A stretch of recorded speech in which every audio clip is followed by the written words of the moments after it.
Terima kasih Anda masih bersama kami dan saya masih bersama dengan Menteri Keuangan Republik Indonesia Purbaya Yudhisadewa. Pak Menteri, bicara soal penguatan ekonomi tahun depan, Pak. Ada Koperasi Desa Kelurahan Merah Putih.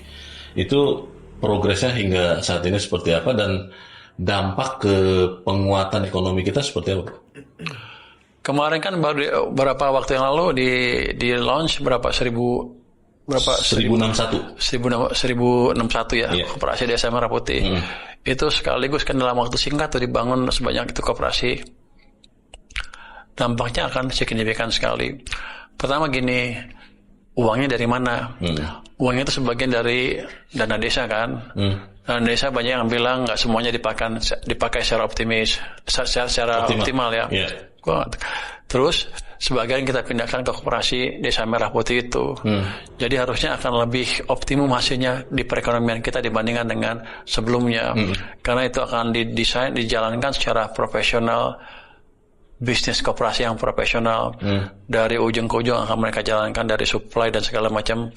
Harusnya itu akan berdampak positif ke perekonomian lebih bagus dibandingkan dengan kalau uangnya ditinggalkan di dana desa dan sebagian nggak digunakan dengan betul. Dampaknya ekonomi akan cukup signifikan. Kalau dia ngitung katanya 1%, saya nggak tahu, tapi kan belum semuanya dibangun kan. Yeah. Kalau sudah semua dibangun akan ada sekian puluh ribu Koperasi Merah Putih. Itu akan jelas membantu membangun infrastruktur finansial di pedesaan. Di tengah kondisi yang masih di bawah tekanan ini, Pak, kalau saya kutip angkanya, targetnya KDKMP itu 20 ribuan di Agustus dan 60 ribuan di akhir tahun ini. Itu masih dengan target itu atau ya subject to change melihat perkembangan, Pak?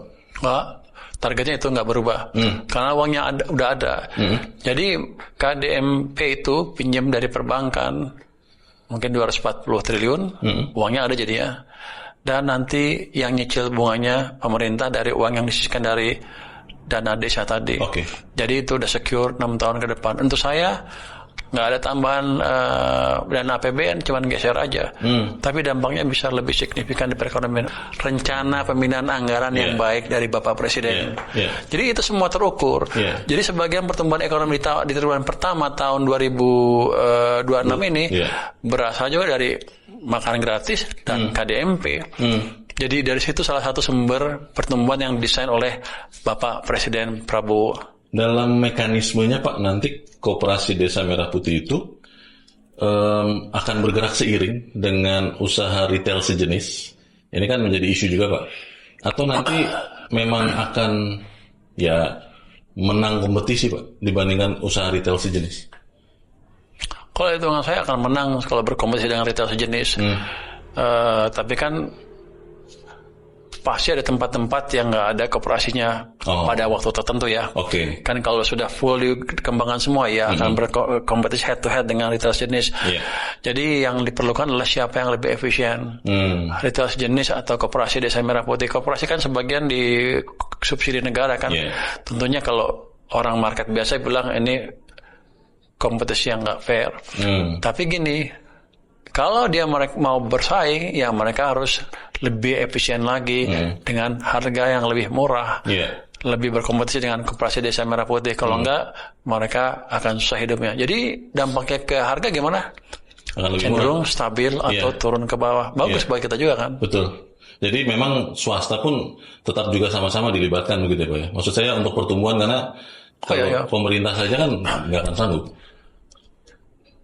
Swasta ya, cuman kan Koperasi Desa Merah Putih kan jual barang-barang yang dibuat oleh produsen dalam negeri, ya kan, termasuk petani juga di situ, peternak bisa di samping produk-produk yang lain yang dibuat oleh produsen dalam negeri yang lain. Jadi saya pikir sama aja, cuman geser tempat aja. Mungkin di outletnya agak berbeda sedikit, tapi kan saya yakin enggak. Kalau kayak Indomaret, Alfamart kan setiap berapa ratus meter ada Indomaret, Alfamart. Tapi pasti kan koperasi daerah KDMP itu nggak akan setiap berapa ratus meter ada kan, akan beda. Jadi saya yakin masih ada ruang bagi retail yang lain untuk tetap eksis, asalkan mereka tetap lebih efisien atau lebih meningkatkan efisiensinya. Oke. Terkait dengan makan bergizi gratis, Pak, MBG, Pak, ini untuk tahun 2027 tetap akan efektif meskipun mungkin ada efisiensi yang dilakukan atau seperti apa, Pak? Akan tetap efektif, anggaran diberikan akan cukup, tapi gini, kita pastikan makanannya nggak berkurang itu. Dan SPPG-nya jumlahnya betul dan mereka menjalankan bisnis yang proper. Kalau beli-beli yang aneh-aneh kan akan kita monitor ke depan, akan kita potong kalau belanjanya nggak jelas, yang nggak berhubungan, yang tidak berhubungan dengan makanan itu sendiri. Jadi itu yang disisir ya Pak ya dari program disisir. Jadi MBG adalah program yang amat baik, hanya kita harus tingkatkan implementasinya. Bapak Presiden setuju dengan itu, makanya kan dari 6 hari turunkan 5 hari, turunkan ke 4 hari disesuaikan dengan kondisi anggaran. Jadi orang bilang ada yang banyak kritik ke Bapak Presiden kan, tutup mata, tutup kuping terhadap masukan. Enggak seperti itu. Dia dengarkan dan dia adjust kebijakannya tentang MBG. Dulu waktu awal pertama kan nggak ada yang berani nyinggung MBG, kecuali saya begitu masuk saya singgung sedikit karena saya nggak tahu. Tapi nggak seperti itu. Setelah masukan banyak ke Bapak Presiden, dia juga adjust. Kan udah berapa ribu tuh MBG yang SPPG yang itu 3.000 kalau nggak salah yang ditutup. Yang bermasalah ya. Yang bermasalah. Jadi itu satu tindakan yang tegas memastikan menunjukkan bahwa Bapak Presiden ingin memastikan MBG berjalan secara profesional, nggak ada kebocoran-kebocoran yang nggak jelas. Oke. Harga minyak mentah Pak, ini kan masih tetap membayangi. Lalu kita lihat juga akan muncul biosolar Pak. Lalu juga ada PLTS 100 gigawatt 3 tahun. Ini sudah dimasukkan juga dalam perencanaan atau seperti apa? Kalau biosolar kan sudah otomatis. Nanti realisasi subsidinya akan berkurang sedikit dari yang ditaruh di anggaran nanti. Terus kalau PLTS diskusinya sudah cukup mendalam, jadi tinggal diatur aja gimana pengeluaran anggarannya. Jadi udah tahun lalu udah kita omongkan itu tentang PLTS, cuman waktu itu kita diskusi, saya tanya udah cukup murah belum harganya, harga jualnya ke PL. Ternyata teknologinya belum ada. Sekarang katanya sudah ada. Jadi kita lihat kalau bisa betul-betul dijalankan ya kita jalankan. Utamanya yang PLTS bukan yang 80 GB saja ya. 100 GB ya. Nanti itu yang utama, yang program akan dijalankan adalah yang pertama jalan itu nanti yang untuk pengganti mesin-mesin diesel di pulau-pulau terpencil. Itu akan menghemat cukup banyak.